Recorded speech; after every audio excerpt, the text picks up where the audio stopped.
மற்றும் சத்தியாகிரக போராட்ட முறை உருப்பெற்றது தென்னாப்பிரிக்காவில் தான். தென்னாப்பிரிக்காவில் சுமார் 8 ஆண்டுகள் நடைபெற்ற சத்தியாகிரக போராட்டத்தில் மகாத்மா காந்தியின் வழி நடந்து சிறை சென்று உயிர் துறந்தவர்கள் ஒருவர் மயிலாடுதுறையை பூர்வீகமாக கொண்ட சாமி நாகப்பன் படையாச்சி.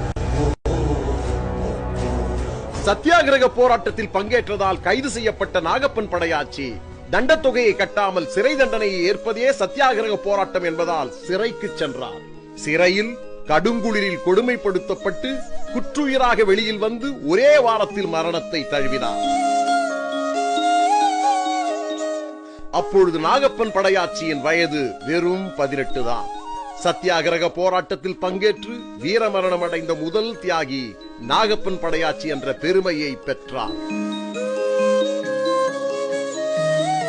இந்திய சுதந்திர போராட்ட மாநாடுகளில் நாகப்பன் படையாச்சி தியாகம் பற்றி காந்தியடிகள் தவறாமல் பேசி வந்தார். தமிழகம் வந்த காந்தியடிகள் மயிலாடுதுறை அருகே உள்ள நாகப்பன் படையாச்சியின் சொந்த ஊரான கீழப்பெரும்பள்ளம் சென்று அவரது குடும்பத்தினருக்கு நேரில் ஆறுதல் கூறினார்.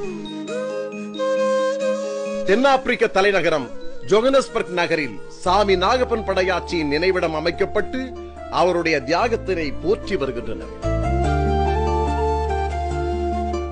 ஆண்கள்